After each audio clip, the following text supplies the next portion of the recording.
I didn't How are know. you? Yeah, that's what I did with Jenny for Public Affairs. Yeah, that's And, right. you know, keep that for him. And then I reached out to the other members to make sure that Okay. everybody.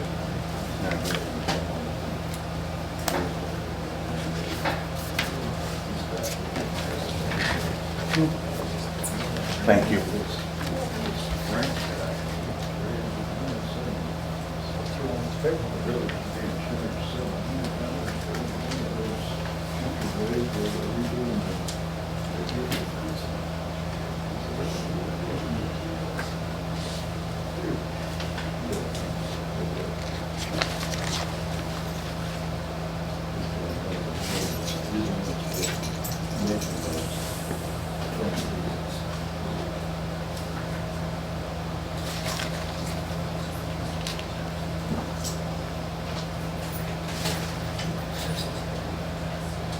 That would be this one here.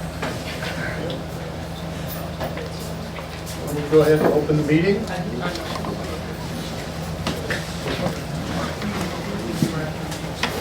We'll open the meeting with the pledge of allegiance. Pledge of allegiance to the flag Of the United States of America, and to the republic for which it stands, one nation, under God, indivisible, with liberty and justice for all.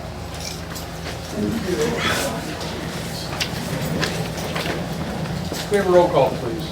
Roll call, Mark Cinnamon, Here. Jenny Sands. Here. Mark Stanley, Here. Kellen Welsh, Here. Frank Ottenheim, Here. Joshua Snyder. Here. All present. Okay. And are there any additions to the agenda? I don't see any additions. We have approval of the agenda. Motion to approve the agenda. Second. All in favor? Aye. Those opposed? Okay, before we move on to citizens addressing the board, I would like to read a letter from our attorney. He could not be here. This is to Mayor Gunsch. Please allow this correspondence to serve as an opinion letter of council with regard to the issue of impermissible actions by municipal officers, specifically voting on matters in which the officer may have a direct or indirect financial interest. It is in the opinion of council that pursuant to Illinois statute, municipal officers are prohibited from voting or acting on matters in which they have a direct or indirect financial interest. The potential consequence of the members knowingly voting on a matter in which he or she has a conflict of interest includes, but are not necessarily limited to, the vote being voided or voidable and the action taken being reversed and or disallowed, and a finding that knowingly voting on a matter in which an officer has a financial interest constitutes official misconduct, which is a Class 4 felony in the state of Illinois, and also punishable by the vacatur of the officer's seat on the municipal body, and obviously a potential loss of public trust in the municipal government as a matter, and of any consequence which flow from it will obviously be matters of public record. Accordingly, it is our strong recommendation that as a corporate council, that any board member who has direct or indirect financial interest in any matter which comes before the board and upon which that member may be called to vote or otherwise act, has the duty to recuse himself or herself not only from the vote, but also from the decision-making process, discussing and deliberating on the issue. And that was from, I just wanted to give everybody notice of that, and that was from our attorney. So that being said, I'm going to move on to citizens addressing the board. Do we have anyone addressing the board? Anybody sign up? Okay. We'll pass on that. So the first item up is the vacant building ordinance update. Under that, we have a discussion which properties are correctly classified as vacant buildings and whether they should continue to be. I'll just say that all the buildings that we have notified that they are vacant buildings, I believe they should remain vacant. The ordinance has been on the books for a considerable amount of time. The owners of the buildings have been notified that the buildings are vacant. and I believe the ordinance should stand as such. Discussion? So I have a question, Yes, sir. or I have a couple questions. Go ahead. Are there delinquent taxes on the buildings, in question? That I don't know. Delinquent taxes, I do not. Does anybody know on the, That's in the packet, the big packet that Colin handed out. It's all the tax bills for everyone. Everybody's current, up to date. okay? The first installment for 2024's taxes is due June 6th, I believe. I can double check it real quick. Yeah, June 4th. Does anybody know if there's electric on these buildings? Is there water? Are there delinquent water bills? What I'm getting at here, I guess, what I consider a vacant building is something of disarray, or something that someone walked away from and is doing nothing with. I guess we could, on when we get to each building or each property, determine if there's electric or water at those buildings, if we have water service. You know, I know that there's a number of them who don't have water service, gas service, electric. I'm not sure, because we haven't been able to inspect some of these buildings. And without an inspection, I could not tell you. Okay, they so have these services. do you understand what I'm getting at though? Yes. Because if we're gonna call something a vacant building, Mhm. is it just vacant because of an ordinance that was written and passed to say,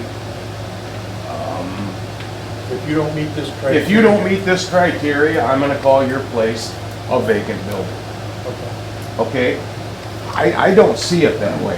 I see it as a vacant building, someone that's not doing anything with their property, that they've had the water, gas, electric shut off, and either they're not doing anything with it, or it's just full of whatever, okay? So- I wouldn't call a property with current taxes and utilities, garbage pickup, I wouldn't consider myself as a vacant building for this ordinance. Just throwing that out there. That's why I asked the questions I asked, Don, and I don't know how everybody else feels about that. That's my 2 cents. I guess people can jump to a lot of conclusions and put their 2 cents into something, and that's what we're here for, okay? Let's hear it out and decide whether these properties meet the criteria of a vacant building ordinance. Or, I guess, should we abolish this ordinance and maybe write something in? If someone walked away from a piece of property or wasn't doing anything with their Like, property. I could say, well, the ordinance, the purpose of the ordinance was to do something with the vacant buildings. The buildings that are not occupied. And to have the owners do something with the buildings. And the options were, can you fix it up? Can you sell it? Or are you gonna demolish the building? Okay? What would you like to do? And in the ordinance, they've been asked to come to the village and say, this is what I'm doing.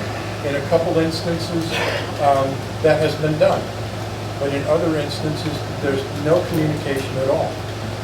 And without any communication, we don't know the condition, other than inspecting it from the exterior and saying that the exterior needs maintenance, and that's one of the criteria. It does not meet, they're not meeting the maintenance issues. Now, as far as water, I can tell you if they have water or not, but as far as electric, I don't know. Gas, I know that there's a building that I know of that does not have a gas service, and I believe one of the people that have been notified on the list about it being a vacant building applied for storage for these buildings. Now, in C2 area, C1 area, we're not looking for storage on Main Street. We're looking for buildings that are going to be occupied by a business, etc. And those persons have taken care of those storage facilities. So that brings me to my next question. What can we do as the village board to help and welcome the property owners to feel welcome to come to us. What can we do to help the property owners as the board to make it more pleasurable to approach us instead of just getting a letter or a fine in the mail or multiple letters before they get fined. I don't know how it works. I'm new to this. That's why I'm asking so many questions. Well, the first object, to become aware that, hey, you have a vacant building, okay? So we're gonna notify you, here's what the ordinance is, here's what you have to do. And one of the things is contact us and let us know what you're gonna do. Some So- people have, some people haven't. So what do we do? What do we do as the board? How do I want to put this? To make it a more pleasurable experience and to work to, we have all these committees, maybe more people would come to the meetings and put their 2 cents in to help us out, to be able to help them. Beth, Tom, you guys own a lot of property in Shabbona. What can we do to work with them? Can we take on a rental list on what you guys have available and post that for them? And I don't know. Anybody else have any input? I don't think we have any vacant buildings. Well, I'm not saying, I'm using you guys for an example, That's okay. okay? You know, vacant means you don't have a key for it. I have a key for all my buildings. Well, I mean, making up rules to only fit them isn't fair. see, that's what I want to get, that right there is the So- continental divide. Would you say don't scrap the ordinance, but revise it? I would say burn it to hell.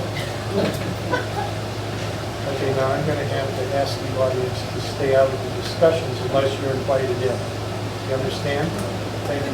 Could we turn on that little air conditioner to make it hear a little better? Yeah, man. You go down, you turn it down, turn the fan down. Just so those There's of us here instructions can on hear. it. Fan's good there. Don't turn it off, just Right there. That's it. Yeah, right there. Yep, there. there. Better? That's good. So I guess I'm not asking I'm asking you to keep the ordinance.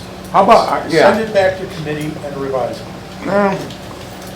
And that way you can, I don't know how you could fit in to make it more friendly, because there are things in it. If you're talking about working with the building owners, we started a facade program. We got that initiated, we got that started, but that too is going to help the building owners for their facades. And that's one step. The other Anybody else step have any that- input? The other step that we did was, we initiated a Building Shabbona Together group. And they are a group that is right now working on Party Park, getting their feet together, so that in the future they can work, they're our kind of economic engine to get businesses into the town. But as far as how the business owners, building owners, what do they do to get businesses down? Like you said, do they have business rentals? I know Beth Ainsley has signs up around town for rentals. But as far as some of the other businesses, I don't see any advertising on some of them. And again, I believe that what you're saying is true. We should revisit, what is a vacant building? So, I guess if a person was to work, say I owned a building downtown, and say I was just about retirement age, and I decided I wanted to keep my building and do what I want in my own building. I own it, I pay taxes on it. I guess, what is it any of the village board's business, or the village of Shabbona as a whole? What is it any of their business if I paid for my own building, worked hard my whole life, my taxes are paid, I still have the water, all my bills are paid, I still have garbage pickup there, but I want to use it as my own little tinker shop. What and I'd like the board's definition of this. What business is it of the village of Shabbona? What I decide to do with my building? Why would I have to rent it just because it's on 30? Okay, so by your definition, we could have all empty buildings, as long as they're maintained. Sure. Their taxes are paid. Well, it was, one of the things that people complained about was that we don't have any businesses in town anymore. And how do we get more businesses in town? So to encourage someone to maintain an empty building, I don't know how that encourages businesses in town if you maintain. I get that. a building. So Okay. what do we do to entice it? Someone could come up and offer to buy my property. Yeah. That's true. but you can't go and then make an ordinance to rule with an iron fist. You either have to rent it or sell it, or that's unconstitutional. But we also in that ordinance say, hey, come to us and tell us what you want to do with the property. We have one building where the owner came to us, he has a plan, and every 4 months, he tells us the progress he's made. He's ready to put an apartment upstairs, etc. So he's working on the building. So that's a plan. He's not being fined. He has, he's not registered as a vacant building. Okay. So give us a plan. So Work with us. So the old Terry's Pizza, are they getting fined? I don't know who owns it. Yeah. So I can use that as a fair and impartial property. And if you want an explanation, I can tell you what goes on there. Because there's 2 apartments in that, right? Right, there And are they're 2. both rented? Well, there's only one apartment. The former owner, when they they had that portion where, to the west of Terry's Pizza, they were told by the council, and the council gave them permission because their daughter had been in an accident, I believe, and she needed care. The village, one of the caveats or rules of the village is that you can't have a storefront as an apartment. The first floor is not for apartment dwellers. The first floor is designated for businesses. That's an ordinance. So he was told when he purchased the building that you cannot let anyone live down there. You can have someone live upstairs, but you cannot have anyone live downstairs. Okay. So he's totally ignored that, and he has someone living downstairs. And he's been told numerous occasions and notified that you can't have someone living there. Have we taken action? No, because we haven't taken anyone to court. We're waiting for our adjudication. So an adjudicator can say, well, you have to pay a fine, or you don't have to pay a fine, or like you said, he doesn't believe that our ordinance is effective. The adjudicator would be able to determine that. But right now, as far as his building goes, he came in and he talked to me, he talked to council about what he wanted to do there, and he did nothing. Then he asked me one day, he said, where's my liquor license? And I told him, you've never applied for a liquor license. If you don't apply, you can't be refused. So he's never applied for a liquor license, he's never applied, he's never gone to our inspection service for an inspection to see, what I believe, is it a safe building for people to go in? And I have talked to previous prospective owners that said that building needs over $100,000 of work done. And it needs, a lot of electrical, plumbing, et cetera. So my estimation is the building's not safe. My inspector goes in, says it's safe, fine, we'll move along. As long as the business is under the occupancy that it's supposed to be there for. We have an ordinance that says whatever your building is designated for, that's what it should be used for. Now, if you wanted to do something else with it, other than what it's designated for, that's why we have a zoning board, and the zoning board can create variance for it. Such as the flower shop. The flower shop wanted to move from where they were, and they got a variance to be in a residential area. So it's over there. But to this date, the owner of that building has brought nothing back to the village on what he wants to do, how he's going to do it, if he can do it. We haven't heard from him. So not having heard from him, the only thing we can do is you got to do something with the building. We want you to do something with the building. Come to us, give us a plan. Without a plan, what can we do? What teeth do we have to make the downtown better.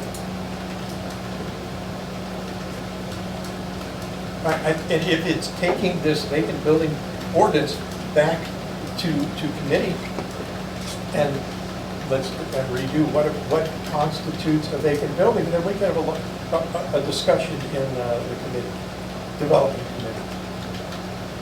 Can I just add, so in the board packet that Jen emailed out.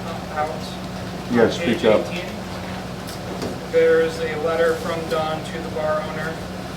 And on this page, Don says that there is no avenue for an establishment such as a bar/saloon to be permitted in a C1 central business district. Okay, and I would like you to read the entire letter, because when we looked in our ordinances, there was nothing in there for a saloon. And the attorney said there's nothing in there for a saloon. And it was not until the next meeting we discovered that it's just a terminology. It was in there, they can have a saloon, and we let him know that it was permissible. So yeah, that letter, when it initially went out, that was our belief. And I ran it through the attorney, and the attorney said you can't do that because it's not in the book. And then further research, it was discovered, and he was notified that yes, you can have a bar, saloon, because it's in the ordinances. So this guy's chain was jerked around for years. He invested in the building, he spent tons of money on it, and the village board said no. And so Well, let's back up. I said no to what? you said there was no avenue for opening up a bar. Originally, yes, I did tell him In the that last because it board wasn't. meeting, we established that that's not correct. So he could have done it the whole time, but he was told that he couldn't do it. And that's the No, problem that no, a lot of no, people no, are right. having issues with. No, that was only after 4 months he had done nothing, and he wanted to know where his license was. And he wanted to know what he had to do to open. And I told him what he had to do in that letter. You said no avenue. At that time, there was no avenue because a bar wasn't allowed. That's not right. You cannot talk to this. I'm fine with Jake talking. Go ahead then. Well, it's not correct. What I'm was in the sorry. letter was not correct. And So you at the are- time, it Don, was not can you correct. stop interrupting? No, I'd like to know who he is. This is Don Goncher and how he is. Don Goncher, as I see it, is the main reason that people aren't opening businesses in town. He's there. I've got a few reasons, but Don Goncher is the #1 reason why my shop is sitting there right now. And what is your shop say? What is your shop? I'm at 210 Comanche. Everybody knows where my shop is. He has no idea who you That's not correct. are. That's what I'm asking. Did we meet once? Okay, fine. Who are you? You know, so everyone else knows. Jake Hardy, nice to Okay. meet everybody. And the reason you don't- You're the reason. Okay, what is? You just- primarily are just tell me the the reason. main reason why people don't do business here. Tell And me- and I've even had it come from your own mouth that people talk to you and then don't purchase a property here in town, from your own mouth. What, why can you not open a business at your place? Trying to. And what did you try to open? Well, The village gave you license to open up a thrift store for a weekend or two. 2 weekends, 2 Yes, weekends. right. Yes, and did you come back? This is an incredible level Well, of micromanagement from the village. First of board all, that we shouldn't be doing. why would I try and throw good money after bad when all I've got to do is deal with you? I've heard that you're gone in 2 years, so I'll let it sit for 2 years. I don't care. Now, with the village board the way that it is now, maybe I have a little bit more working room there. Maybe I will invest. But with the people that come in here and they come into the back door and start taking measurements while my wife is there and say, oh yeah, we can start a grocery store here and you can put, whose fucking, excuse my language, whose business is it what I do with my property? You were right on, spot on.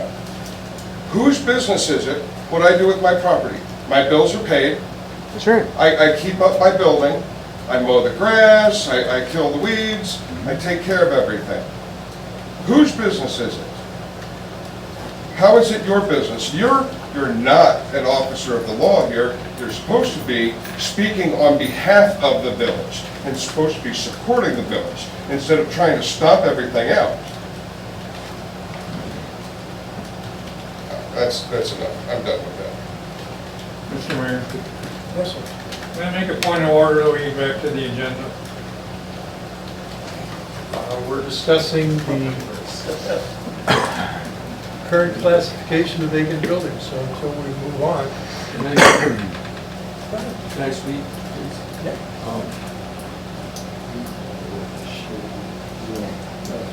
I know that, There are new businesses coming to town. I just didn't know if you knew that. Excuse me, but we have a discussion, he's asked to speak. I'm sorry. Please. I've been on the board for several years now. I think I've seen some good things happen in the village, and I've seen some not so good things happen in the village.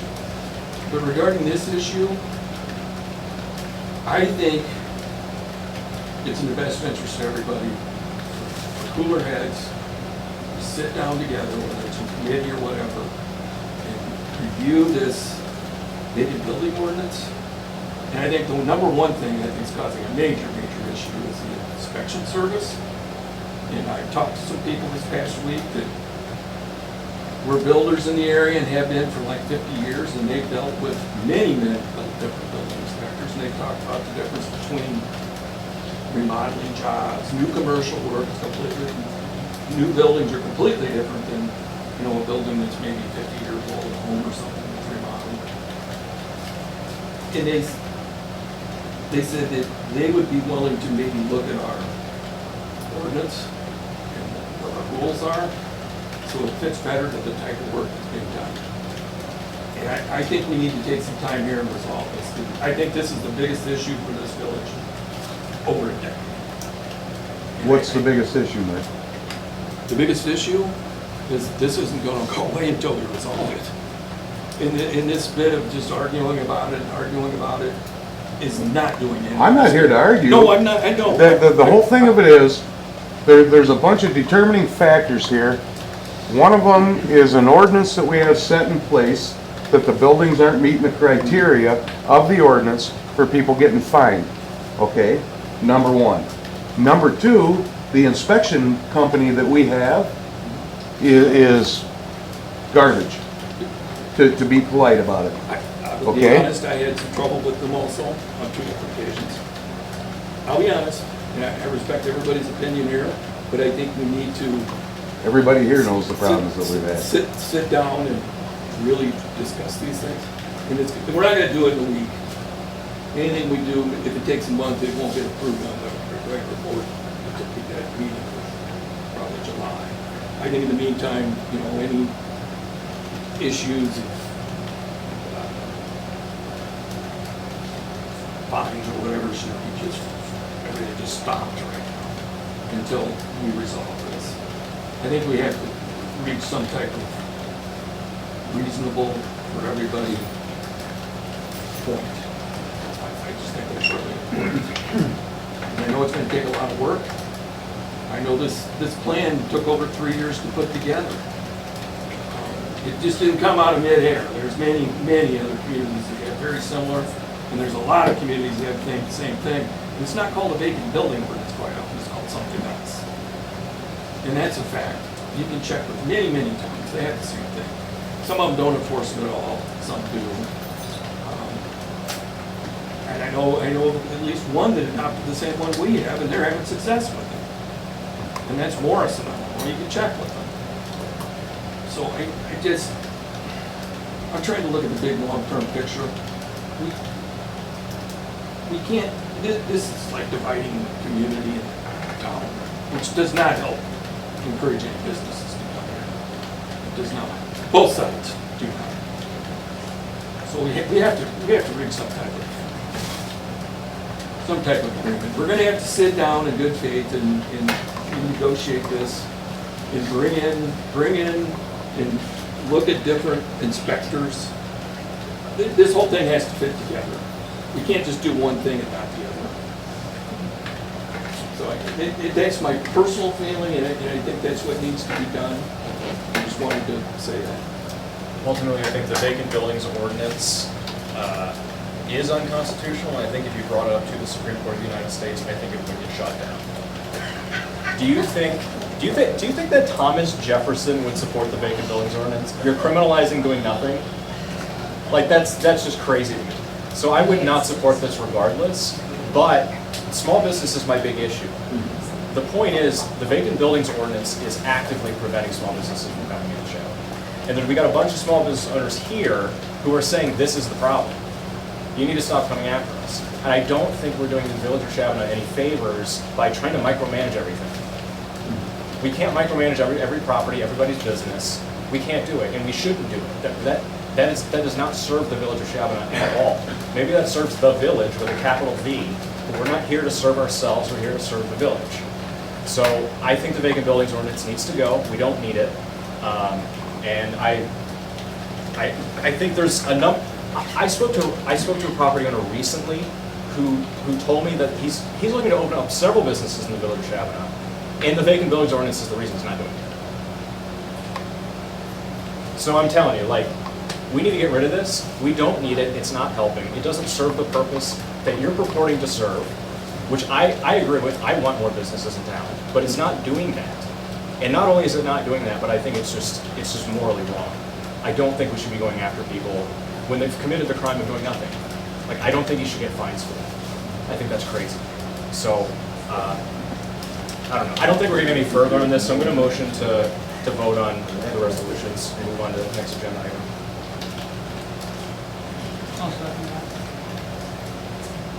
Let's see if we can stay current. We're going to move on to the next item. I think Frank has something to say. From what I see, this vacant building ordinance should go away. And I've heard a couple times about putting it back to the committee. I don't think it should go to committee. I think it should be a committee of the whole. I think the whole board should work on this building ordinance. If this building ordinance goes away, we can work on another one. But I think now is the time for this vacant building ordinance to go away. Any further discussion? If there's no further discussion, can I have a roll call vote to, I guess we're into, your motion is to get rid of the vacant building ordinance, is that correct? To vote on resolutions. To vote on. Oh, we're moving on, okay. So, all in favor? Aye. For moving on to the next resolution. All Aye. in favor? Aye. Okay, those opposed? Okay, next item.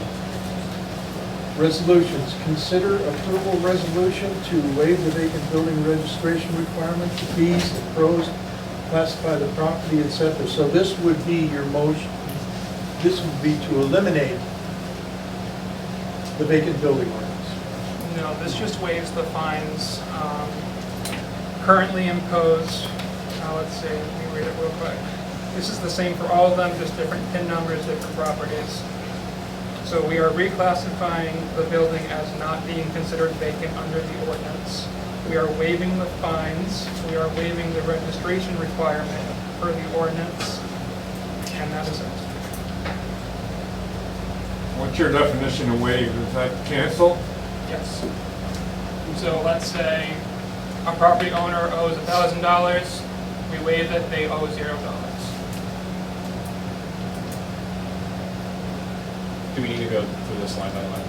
Yes, I think we have to, because if you don't, then when we come to your properties, you have to recuse your property. If you own a property, you have to recuse yourself, so. Okay, so I'm gonna ask my initial question when we started this discussion, Yeah. before we go line by line. All the properties, our taxes are paid, current, All the taxes are current. Not all of them have water bills. Some of them are sheds. But I'm not gonna argue that everybody's point. current on their utilities. Okay. So I'm going to make a motion to pass resolutions 1 through 14. Is that right?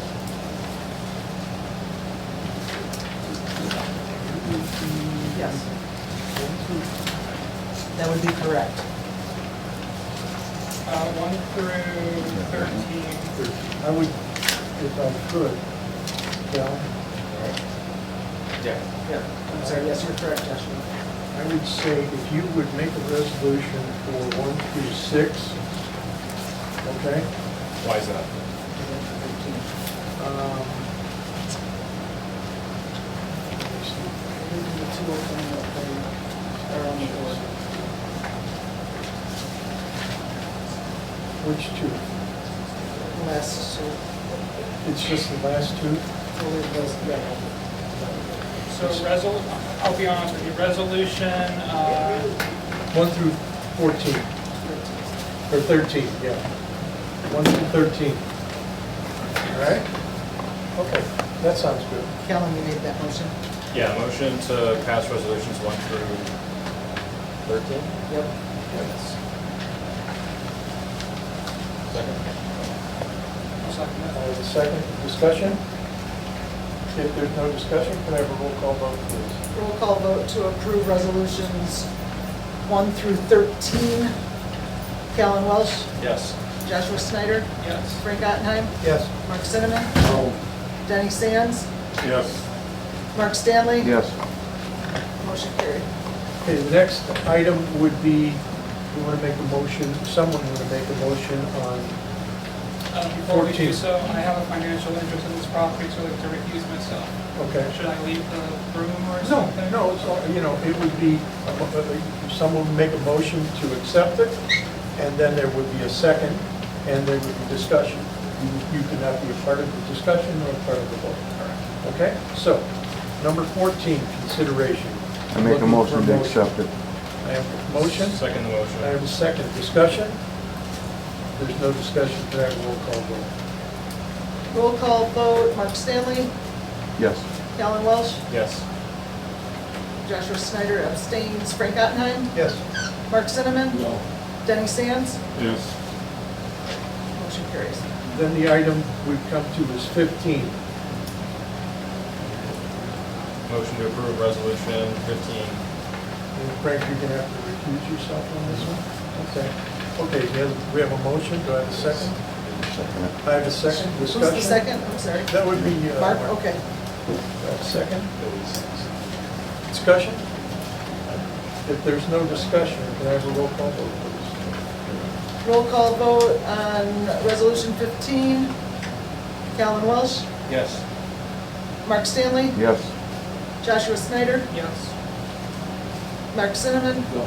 Denny Sands, Yes. Frank abstains. Did I miss anybody? I lost count. I got everybody, right? Okay.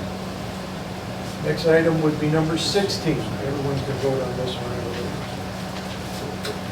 I motion to approve resolution 16, consideration approval of resolution to suspend enforcement of vacant buildings ordinance.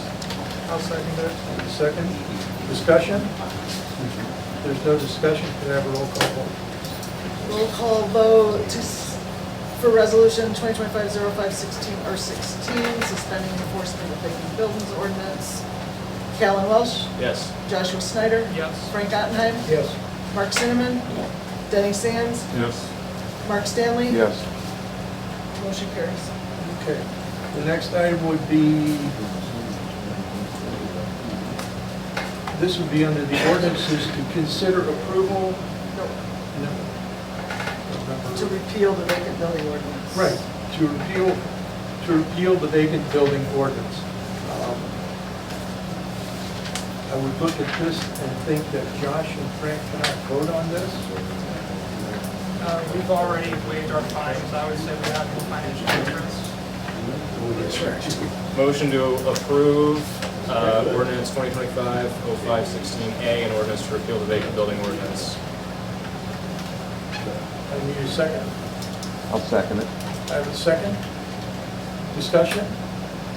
There's no discussion, can we have a roll call vote, please? Roll call vote for 2025-05-16A, Kellen Welsh, Yes. Mark Stanley, Yes. Joshua Snyder, Yes. Mark Cinnamon, No. Denny Sands, Yes. Frank Ottenheim. Yes. Motion carries. Okay, the next item is the discussion and action on hospitality regulations Resolution to consider approve the resolution to suspend enforcement and waive fines currently imposed for the motel and hotel tax ordinance. So obviously, I have a lot to say about this. I think Unfortunately, you because should, you have recuse financial yourself. interest, you cannot say anything. This is discussion on hospitality regulation. Hotel motel tax. We do have before that discussion / action on hospitality regulation. We're not actually on the Okay. resolution yet, I believe. So that's in two parts. I have an opinion on hospitality regulation. Everyone knows that the hotel motel tax was passed to target me in particular. I know it, everybody sitting here knows it, everybody over there knows it. Not only that, but the hotel tax is obscene. It's 7%, which is on top of the 6% state tax. We know, like, the city of Chicago charges 1% on hotels. Sure, this is related to hospitality regulation. So, It's still, you know, you have a financial interest in it. So. I won't take final action, but I'm going to discuss it. I listened to an hour-long discussion in executive session about me and about Josh that had nothing to do with anything you're allowed to talk about in executive session.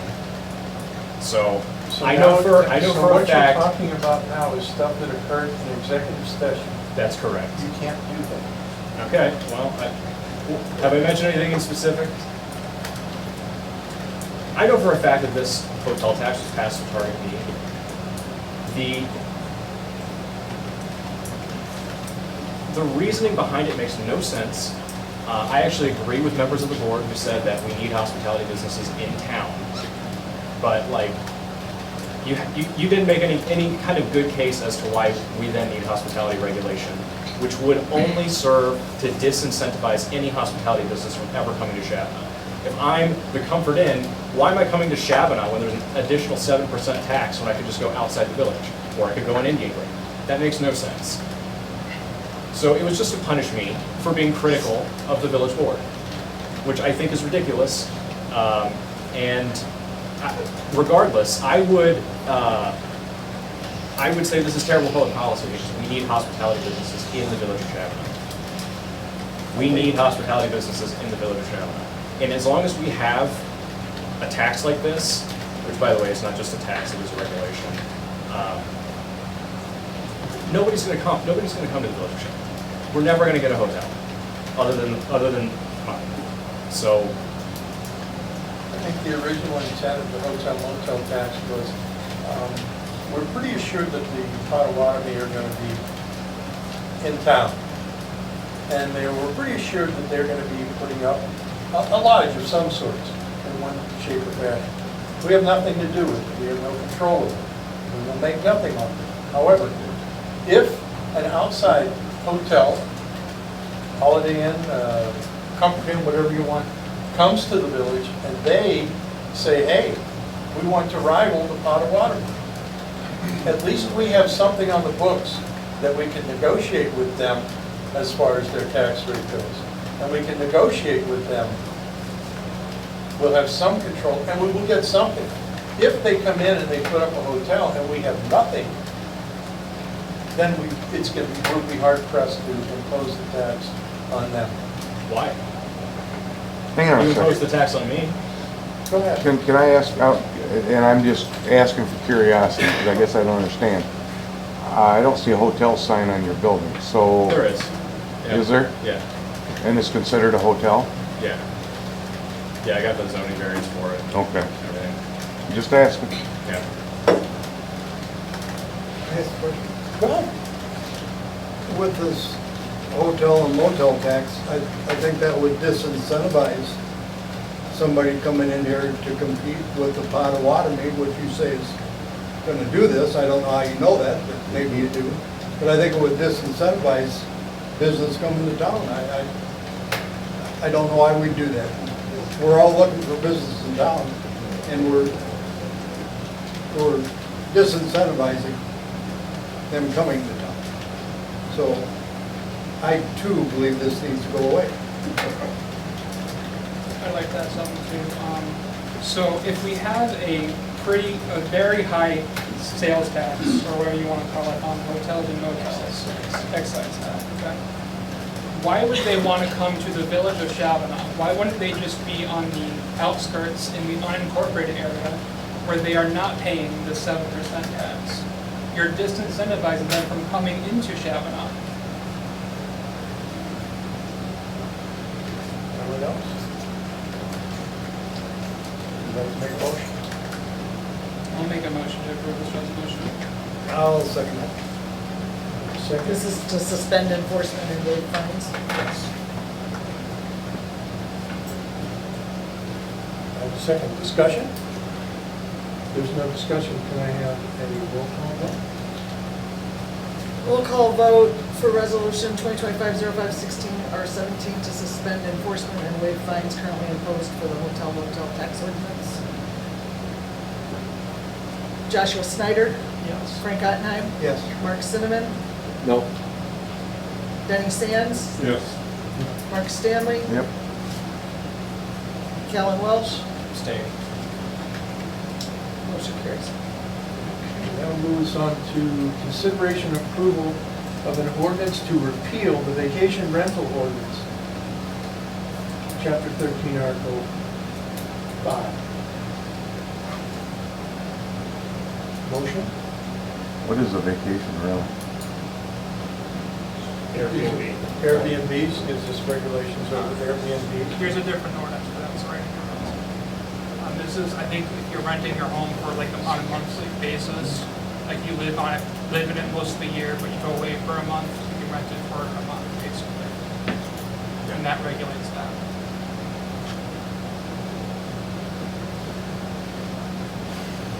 It imposes license requirements and regulations and taxes on vacation rentals. As far as I know, no one has ever done this. I just think it's stupid to have. It's something else that we should not be disincentivizing in the village of Shabbona.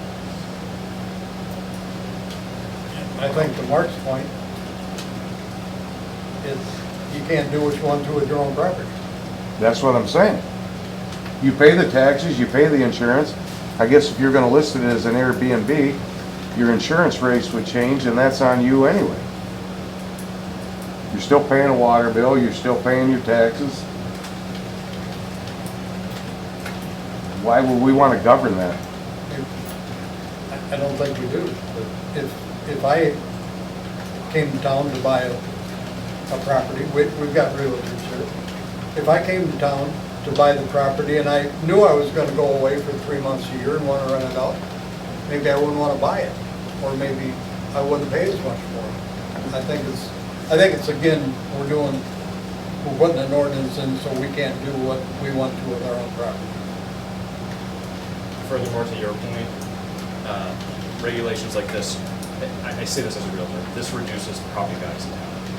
The more restrictions you put on what you can do, and some of those restrictions maybe make sense, but this one I don't think does. The more restrictions you put on a piece of property, the more you're going to reduce property values.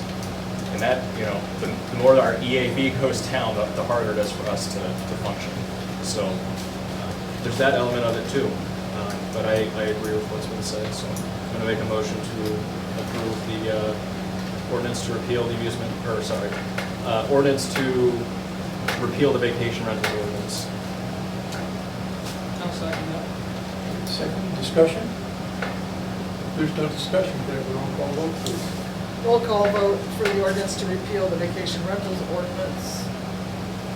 Callan Welsh, Yes. Joshua Snyder, Yes. Frank Ottenheim, Yes. Denny Sands, Yes. Mark Stanley, Yes. Mark Cinnamon, The next item would be consideration and approval of an ordinance to amend bed and breakfast establishments.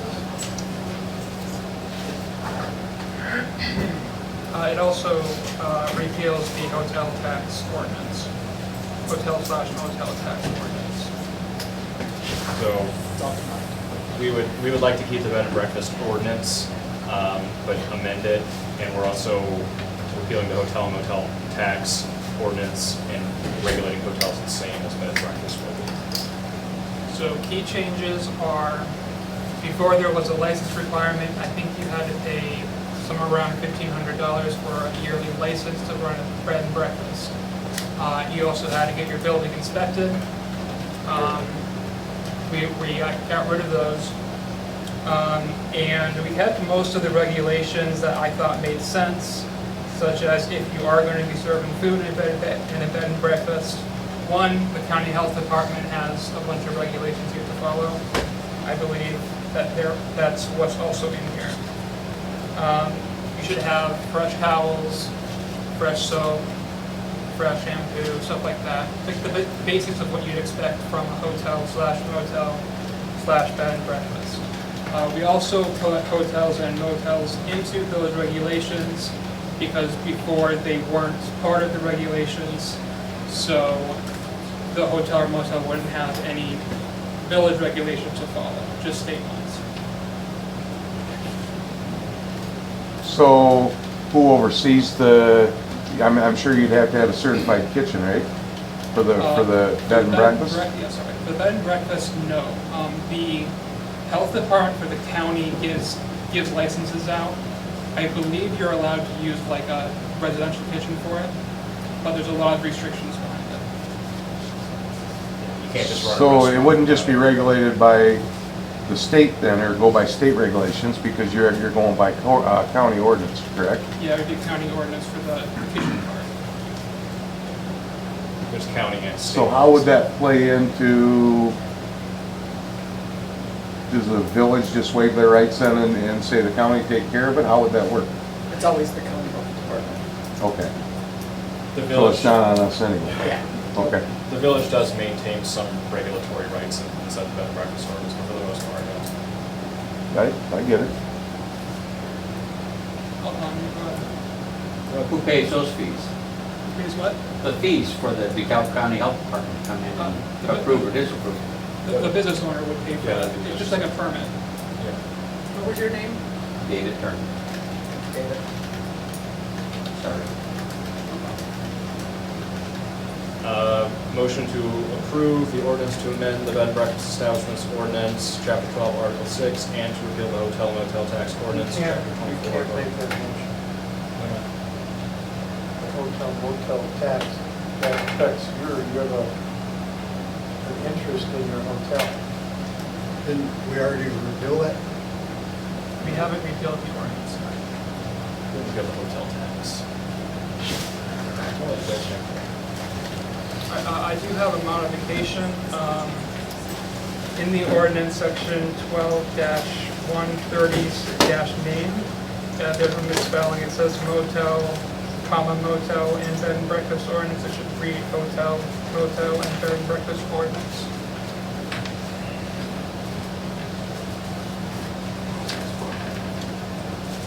So amended. So I will motion to accept this ordinance as amended. Second? Yes. I'll second. Second discussion? There's no discussion, got a roll call vote, please. Roll call vote to approve ordinance 2025-0516C. Josh Snyder, Yes. Frank Ottenheim, Yes. Callan Welsh, Yes. Mark Sinneman, Yes. Denny Sands, Yes. Mark Stanley, Yes. motion carried. The next item is discussion on amusement regulation. Consider an approval of the ordinance to repeal the amusement tax ordinance. This is entirely, I think, because we would really love to have an arcade in town. And we think that given the park situation, if we can bring more travelers into town, that's going to be something that families are going to want to do. The amusement tax, as it stands, it taxes each individual pinball machine. So it's a headache if somebody wanted to open up an arcade. And our tax revenue from this is minuscule. So I think it's just an additional headache that's going to kind of prevent additional businesses from coming into town. I just don't think we will. Well, I will state that Those with video gaming machines share the cost equally with the terminal operator. The village is required to license the machines. The board can vote on the fees, as it is an annual fee not to exceed $250 a year and could be any other amount the board deems. This would be the electronic gambling machines. that we Electronic talked about. gambling machines. Is that contained Because that's part within of this ordinance. the movement tax?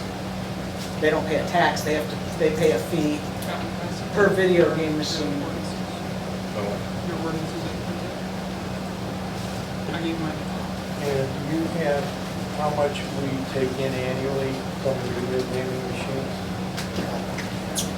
Is there, are the, what do you, what That's are- automatically figured by the state. Based on their so What they 18 to do. 19,000. are we talking about pinball machines or are we talking about video games? Video games in the bars.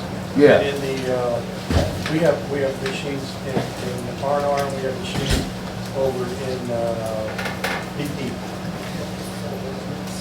I don't Are you think that's in talking- this ordinance first. Video poker machines, or are you Yes. talking? Like what R&R Pub have and BP Yeah, have, R&R. that's included in this ordinance. So Caitlin, what are you talking about? Pinball machines? yeah, it's included in the ordinance. If electronic gaming machines are inclusive in that ordinance, then I would table this and we can rewrite it. So Helen handed And out, the fees could be just altered in the ordinance too. You could just, Do we know how many fees we get from just a pinball machine well, or? zero. The only thing we get anything from is we get the machine fees for the electronic gaming machines, the video gaming poker machines. That's it. So a dart machine game, there's no fees for that. So the gambling machines. this ordinance has nothing to do with gambling. It's the, I'm sorry, my next day. It does say electronic. This has nothing to do with gambling machines. It's electronic, and the gambling machines are electronic. Well, it specifically says on section 12-59, gambling is prohibited. except as permitted by state statutes. I think one is, they're called amusement games and ball games. Other games. Maybe we should table this so we can Yeah, I agree. discuss this further. Motion table. I'll second it. All in favor?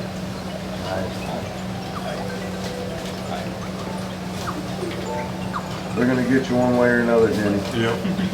Instead of ring. Next item, number 7, inspection and code enforcement. Consideration of approval resolution to terminate contract with B&F Construction Code. I know that there's a lot of dissatisfaction with B&F. I know that it took a while to get B&F on. We have a good contract with them. However, I would not, we have to give them 30 days to get rid of the, to terminate the contract. But before we terminate a contract, I think it would be prudent to have something else set. So we have someone else set to take over another agency, another company, someone to do it. I know, Mark, I've talked to you about this before, and you were willing to work on getting someone else to do this, because you have... I gave a couple names to you Yeah. guys even before we did the, Right, and I know Mark has been involved in this.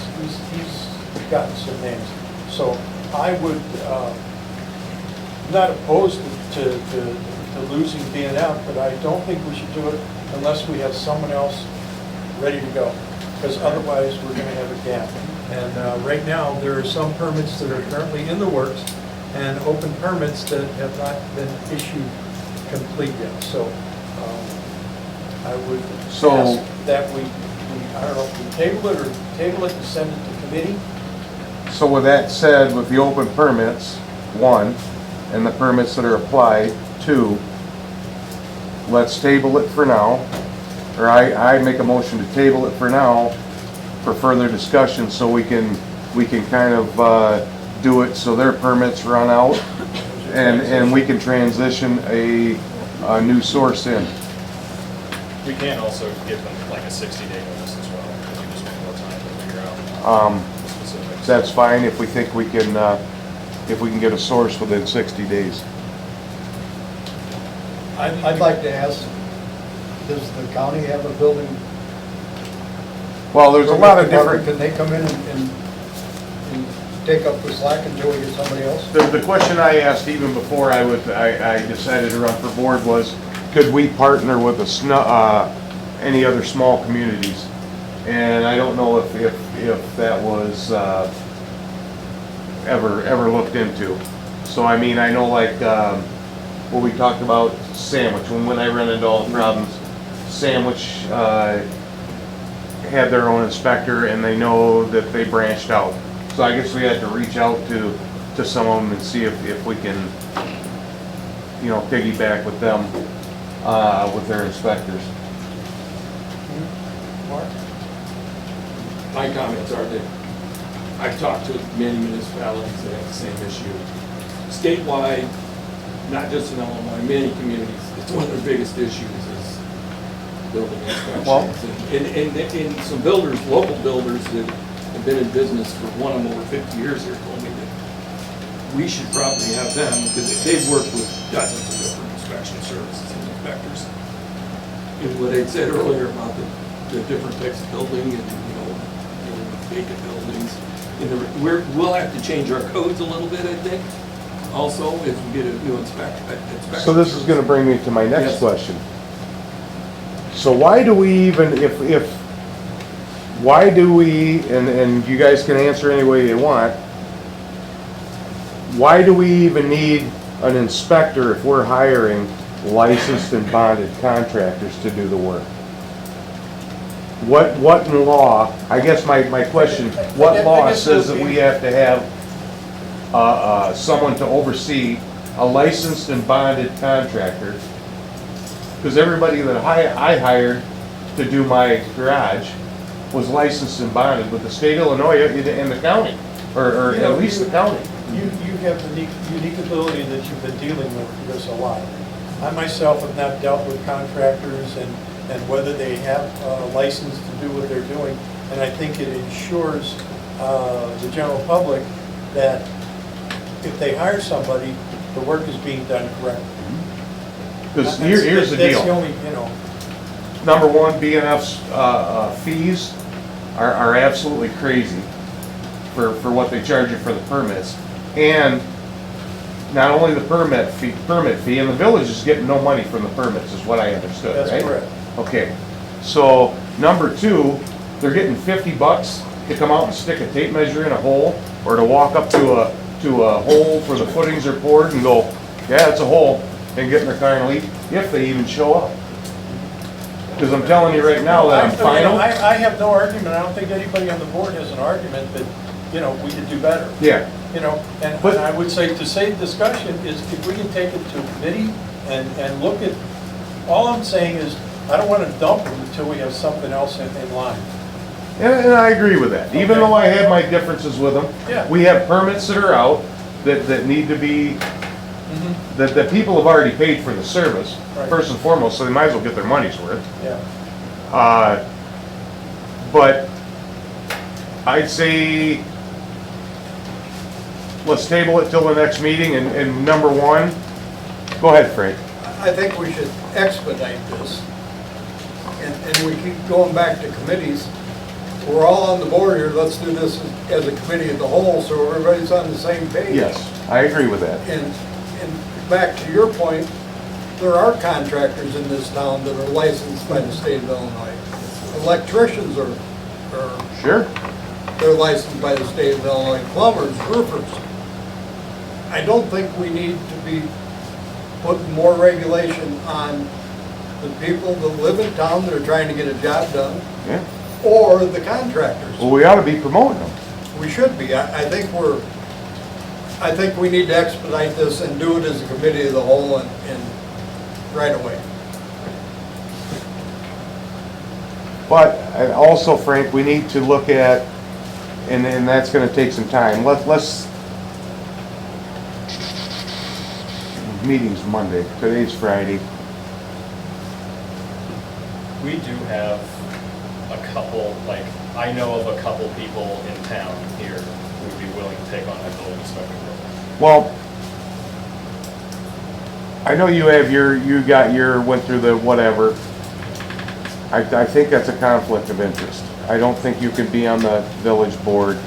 I was gonna ask the attorney about it, but he's not here. Yeah, but anyway, so with that said, we need to give some time to Jen and so we can see what permits are out, open, still,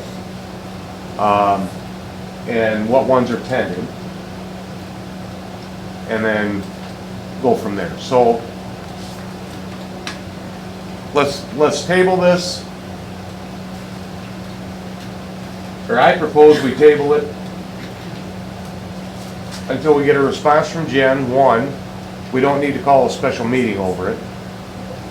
And then discuss where we're at on permits and pending permits, and then make a decision on whether we're gonna give them a 30-day notice or a 60-day notice.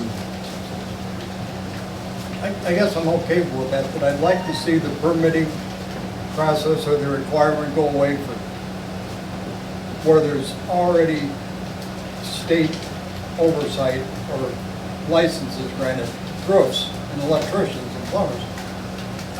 I'd like to get rid of those. Yeah, no, And the sooner the better, Yep. or today.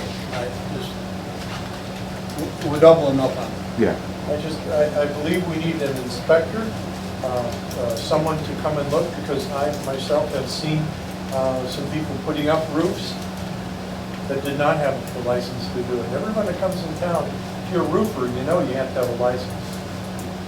But they did not have a license. So But if- who do we have to caution them or tell them, you have to have a license to do this? Well, that would be on the homeowner on who they hire.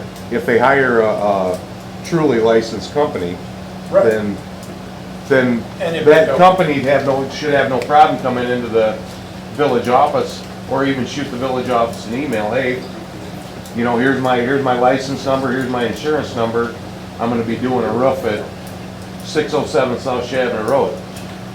And then I think that they've already paid their dues by the licensing, insurance and everything, I'm sure with the county, to do the job. Why would we wanna? So we would have to set up a system in-house to collect information if somebody wants to put an addition on their home. Sure. Or that's where the inspector, or they turn in Like I say, to approve. If we have an inspector, then we have somebody that can at least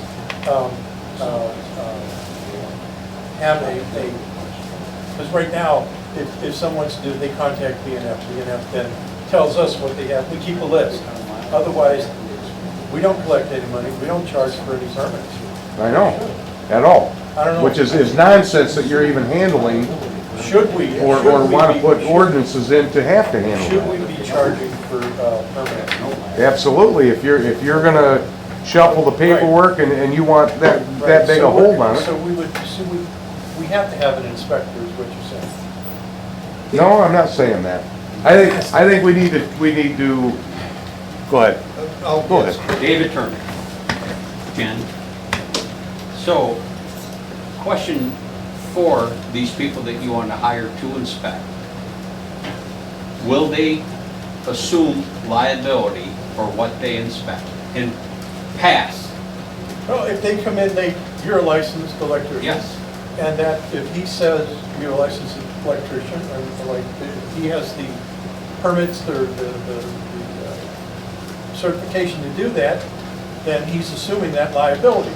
Am I correct? Who's he? No. Whoever the inspector is. I don't believe so. I believe they have no liability whatsoever. BNF doesn't have liability? I know. They can come in and pass whatever they want with no responsibility or liability to what they pass or what they miss. Can I ask a question? If I have you come in and you do electric work at my home, you do all the electric, how does that affect my insurance if there's a fire? You're asking me how would it affect your insurance? Yeah, I mean, you've been an electrician, I mean, you've never done that. I'm hopeful. I believe that if you hired a licensed, bonded, insured electrician. Right. And you had an electrical fire because of an oversight by the contractor, then your insurance company should go after him. After the electrician? Yes. Yes, I okay. agree. So, and So when you do the anybody work that- in my home, I should have something from you Yes. saying I'm a certified electrician. Yeah, Okay. certified or even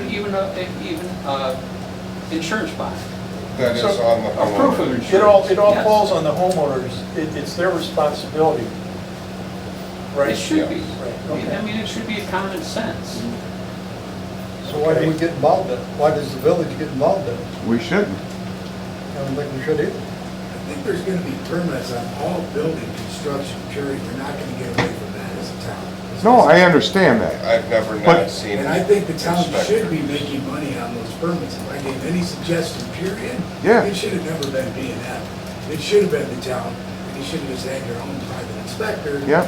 which I is what second Waterman has that done in the opinion past. right there, and then you can hire out to the other villages. Okay, so listen, rather than go into a Yeah. roundhouse discussion, could you just table it and we'll work on it? I make a motion to table for right now. Second that motion.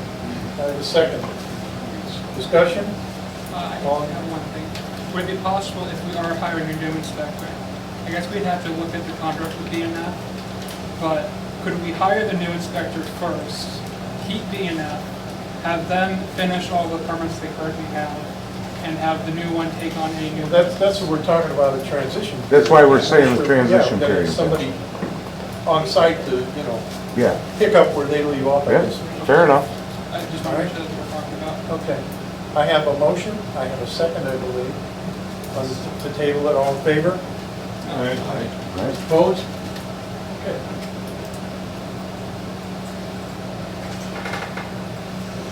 Oh, Now go we ahead. have, Go ahead, sorry, I didn't mean to interrupt you there. I'm gonna go ahead and motion to table 7B to same deal. What's 7B? Consideration approval of next steps to hire a new building inspector. okay. That went with the other. Have a second? I second it. All in favor? Aye. Next item, miscellaneous resolution. A consideration and approval to rename Water Tower Park to Lions Park.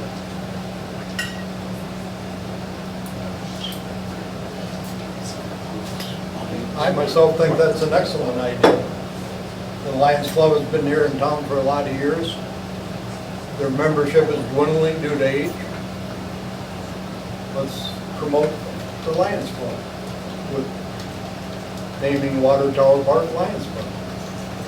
How long has it been Tower Park? Pardon me? How long, do you know how long it's been Tower Park? Water Tower Park? Yeah. I really don't have an idea. I've been here 50 years and I was always under the impression it was Lions Park until it became Water Tower Park. It was in the board minute meetings, 2012, 2013. The board voted to change it, and next year I bought the sign. Or donated. What year? 2012, 2013. 2012, 2013. The board voted to, Name it, yeah. to name it Tower Park. The property that the Lions building, it's their building, it sits on village property. The whole thing is Tower Park. So, that being said, I'll make a motion that we rename Water Tower Park Lions Park. Second. second discussion. Roll call vote, please. Roll call vote to rename Water Tower Park to Lions Park. Mark Cinnamon. Yes. Callan Welsh. Yes. Joshua Snyder. Yes. Frank Ottenheim. Yes. Denny Sands. Yes. Mark Stanley. Yes. May I ask something at this point on that? Do I have permission to go ahead and contact Banner Up to get a replacement sign face for it? To replace the Water Tower Park sign? I can get a price next Absolutely. week and let you guys know before I order it. Yeah, I'm just gonna let us know what the price is. Okay.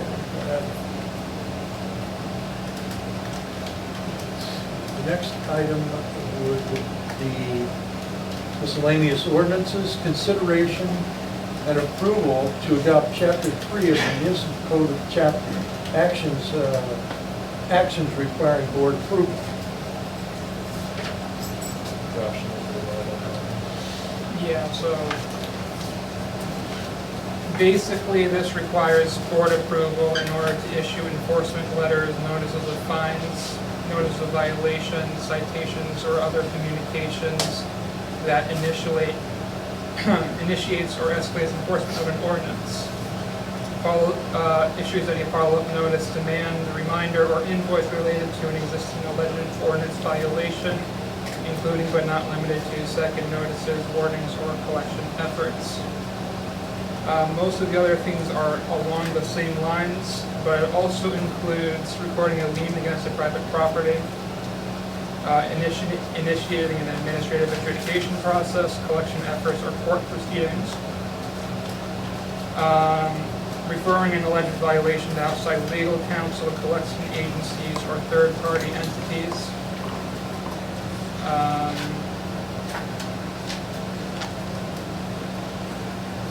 Issuing stop work orders, publicly posting or publishing information regarding alleged violations of ordinances, and also spending money, basically.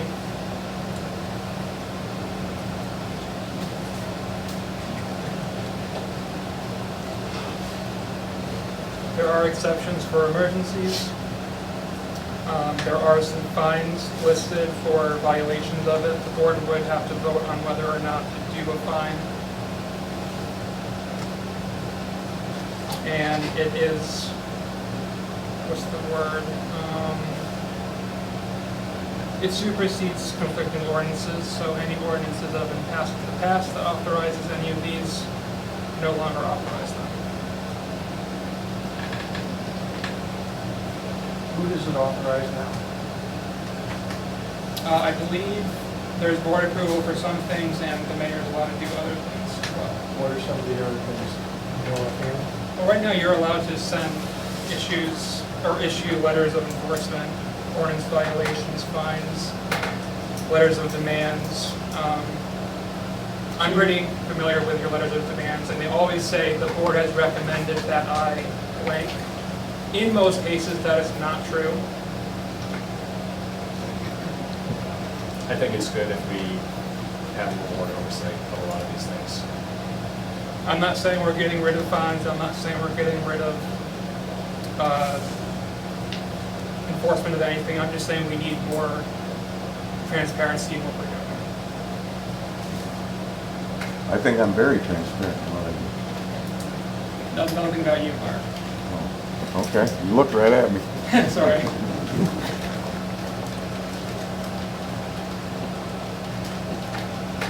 Do you need more discussion? Can I ask a question? Would that include the height of grass and weeds?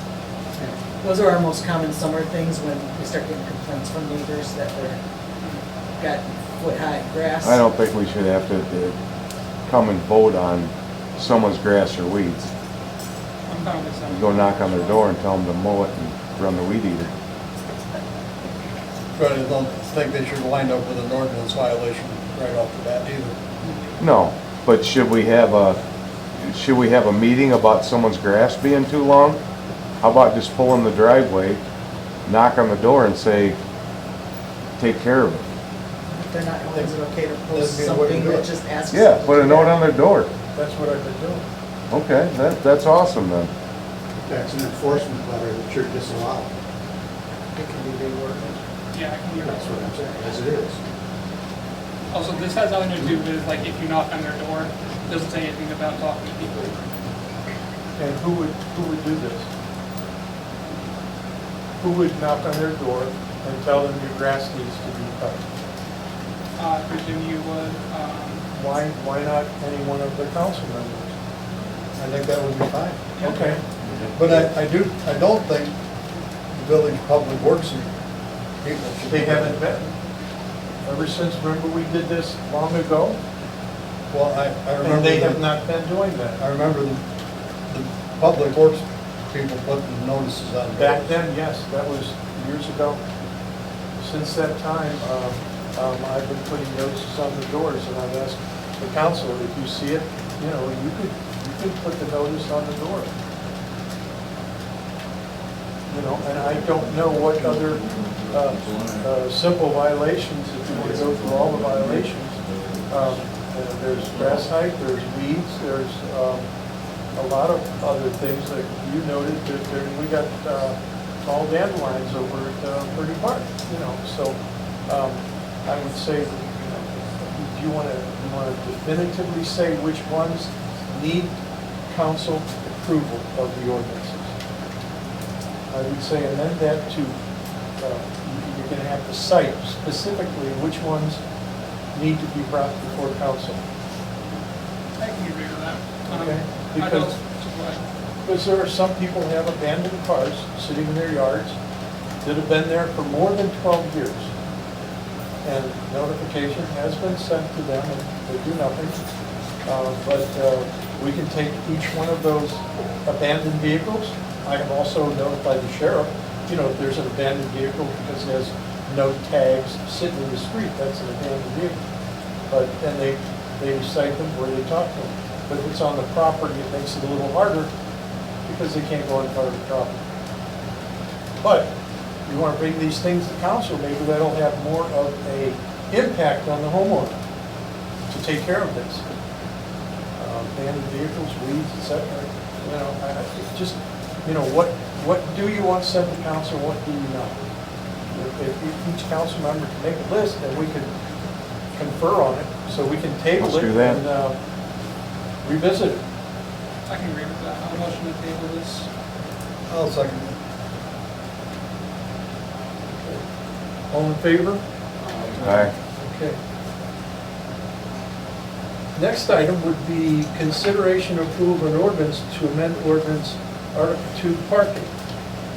I believe this deals with the parking over at the north parking lot on Comanche. Would that be correct?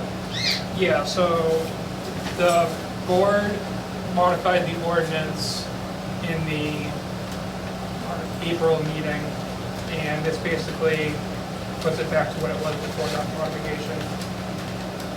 And to clarify what's going on here, the north parking lot that was redone, resurfaced, and that was done according to IDOT's specifications. And when IDOT, when they were going to line it, I spoke with the foreman, and I said, can you put parking stalls on the parallel parking along the building, 103? Did you put parallel stalls there, paint? And he said, no. The state, there's not enough room to do that. You can't do that. And if you do that, if someone's backing out of a stall and they hit that car, they can hold you liable because you allowed people to park there. Now, I have not asked the village to put lines there, and we have not been enforcing it. But most recently, a handicapped person indicated that they were having difficulty getting their vehicle out of the handicap spot because cars are parked there. And so then, because the state, they said you shouldn't be parking there anyway, that's why I brought it to the council's attention to put up signs, no parking between signs, so there would be no parking along the side of the building. That's why that ordinance was presented. And this is the ordinance you would like to repeal so that parking could continue along the side of the building. There's a serious parking issue in the north lot. It's full almost all the time. It spills out into that side of the street. That happened because the village reduced the number of parking spaces in that parking lot from 14 to 5. And I don't know if that claim about the disabled person is true with respect to that person. I think it's kind of... So you're calling me a liar? Is that true? Perhaps. Okay. And I just think it's kind of rich to say that we really care about accessibility now, considering what happened with handicap ramp. The one building that serves multiple businesses in that area that would serve We're the not here to handicap. discuss that, we're here to discuss the... Okay. I just think. So, I want to make a motion to table this until we can get further information on what is allowed for the square footage for the parking lot. I guess because of the handicap spot, was there a handicap spot there before? We don't know. I'm not gonna argue over something I know nothing about. Sure. Or vote on something I know nothing about. Can we at least get a letter from the state saying what we need, other than you talking to somebody that just drove up? Can we see it in writing? How do you mean, someone just told you? You said the guy that was gonna paint the stripes or wouldn't let you paint the No, stripes? I'm talking about the foreman of the job, The foreman that works for Fair Graham, when we got all our permits from the state, and when the state says, this is what you can do, we do what the state says we could do. And that's why we striped the lot the way we did, according to the state statutes. So if I can get something in writing from them that that's the way it has to be, so be it. I think that's what we need. Yeah. Let's table that for now. I'd like a motion to table it. Second. I have a second on the motion. Discussion? There's no further discussion. Can I have a roll call vote? Or no, just all in favor? Aye. Those opposed? Okay, the next item will be consideration and approval of an ordinance to amend Chapter 2 Municipal Code Administration to clarify rules for board meetings, committees, and agenda preparation. Yeah, so this one basically makes the committees volunteer basis. So instead of their appointees, you would volunteer to be on a board or a committee. It also reduces the number from 3 trustees to 2. The minimum. There can be all of us if you want to, but just a minimum of 2. The committee member, or the board would appoint a committee chair or a chairperson in case more than one person wants to be, but otherwise whoever volunteers can be so.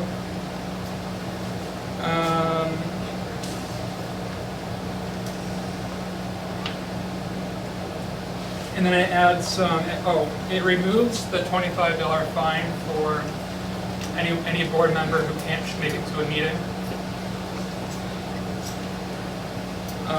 And it also adds language for adding agenda items. I would probably want input from the clerk. I said if you give 72 hours notice, it must be placed in. I believe that's enough, but what would you say? I would like 96 hours, which would be the Thursday, for example, before the Monday instead of the Friday. Because 72 hours, you have until 6:30 Friday to send updates, which means in my 3 hours at the office on Saturday, I'm trying to update an agenda and potentially adjust a board packet to get everything out and posted, which, depending on the board packet, wouldn't happen. Those are the only changes, really. So I'd like that, because that way then Friday morning I could make adjustments, and by Friday afternoon we'd have a board packet, and agenda would be posted online, and by Saturday morning before 9, agendas are posted on the notice boards. So it's 96 hours you're looking for. Problem with that? I think that's reasonable. If there's an urgent item that comes up, I've sent out adjusted just to the board, and quickly reposted. But some Saturdays at noon I'm not around, so. To address the committees, we have 4 committees, and each trustee is assigned to 3. Is it 3 committees? Yeah, there's 3 committees. I think everyone has to. Everybody has 2 committees. And what you're saying is the volunteer, when you have 4 committees, if you have 2 people on the committee and there's 4 people who want to be on the committee, I think that most city governments, village governments, the mayor assigns who's on the committees and appoints a chairperson of that committee. I don't see that that's causing any difficulty, because all of the council is allowed and is welcome to come to the committee meetings. and have input, and they always have. So I don't see changing that is going to make any great difference in what we're going to do on the agenda. The other thing I could say to that is that the paperwork that you sent out that told us who was on what committee, it said the committee would appoint the chairperson. The chairperson was already appointed by, I imagine you. Yeah, by seniority. But it says right in what you sent out that the committee would appoint the chairperson. It doesn't say anything about you appointing the chairperson. That might have been an error. I'll check into it. And what was the other item you had, the committees, and what was the other item? Removing a $25 fine for members who can't make it. Okay, and it's not, if you can't make it, contact the clerk, myself, or the deputy clerk and say, I can't make the meeting. There's no fine. This is due to the fact that we had some committee members that just didn't show up without letting us know that you're not going to be there. If you let us know you're not going to be there, there's no fine. Is there a fine for the president? It says, I forget what the exact words, but it says the board, I believe. I don't know if the president is Board included. members of the board, so if you're not there, and you don't need an excuse, you just have to let us know you're not going to be there. So it's incentive to come to meetings, I guess, maybe it's different now because we were in a period where we didn't have people coming to the board. I think everybody here can agree if we can't show up to the meeting, we'll let the clerk know, right? Do what? If we can't show up to the meeting, we'll let the clerk know. Yeah. Sure. So I'm going to motion to approve 2025-516G, an ordinance to amend Chapter 2 of the Municipal Code of Shabbona, administration to clarify rules for board meetings, committees, and agenda regulation. Can you add the modification for 96 hour With the notice? modification that 72 will be changed to 96. And what this is, you're still going to be able to, you're going to choose who's on the committee, you're going to select who's on the committee, correct? The board members? You may continue, but the board members will have the ultimate say. Personally, I think, like, for myself, I want to be on the Public Affairs Committee, I currently am. But if I weren't, I would still show up, but like, why couldn't I be on it? For example, if Frank was on the Public Affairs Committee and he doesn't want to be, why should he be? Thank you. Don't. Who was the second on that? Was there one? Who's the second? I'll second it. Okay, do I have discussion? Roll call vote, please. Roll call vote, Callan Welsh, Yes. Joshua Snyder, Yes. Denny Sands, Yes. Mark Stanley, Yeah. Mark Cinnamon, Frank Ottenheim. Yes. Motion carries. Item number 10, consideration of approval next steps in enforcement of outstanding ordinance violations, clerk proceedings, and penalties. Yeah, so I was just curious, like, what, in particular, I was wondering, do we have any ongoing lawsuits against any residents? Yes. We can't discuss further in open session. Jen, would you be able to forward us the information on that? I'll see what I got. Yep. I guess forward all board members. Yeah. Yes. I would like to see any documentation we have with any court proceedings.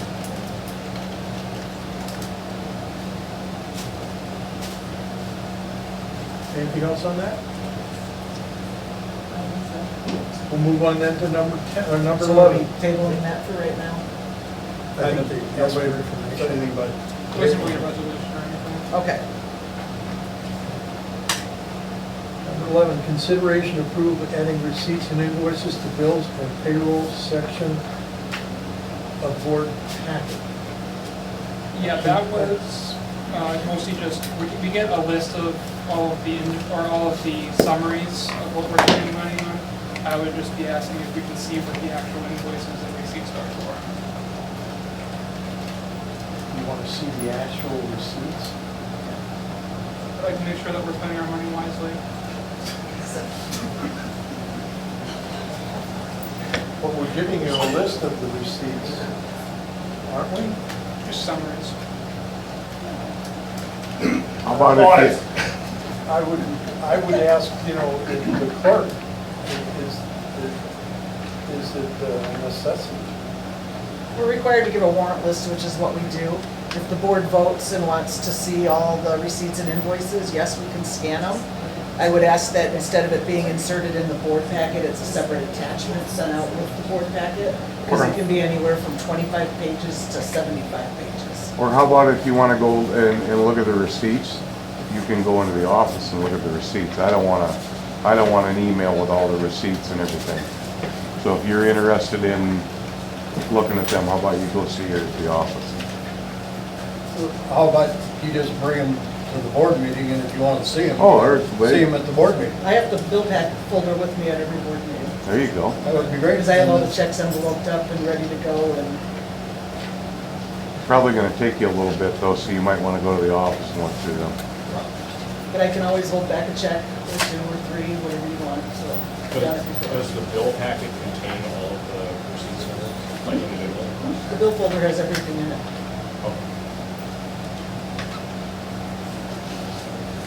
Nothing further. If there's specific invoices you'd like to see every month, for example, an engineering invoice, I'm more than happy to send you those if you want to see the breakdown and something like that. Yeah, that's reasonable. Fair enough. So I guess we can just go over that in my opinion.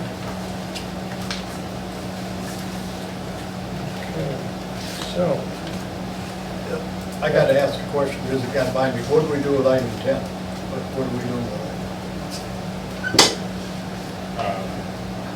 he asked for information, is that correct now? Yeah, there's no action on it. There's no action on it. it?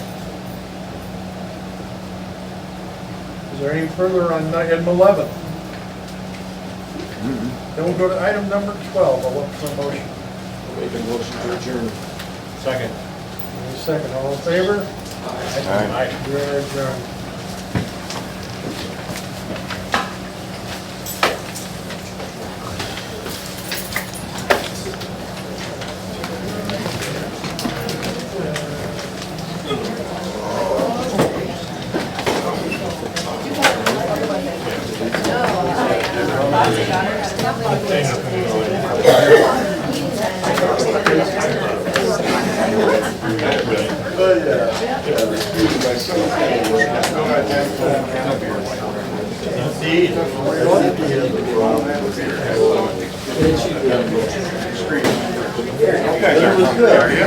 Did you guys learn anything? So, you want to see how government works? Quickly.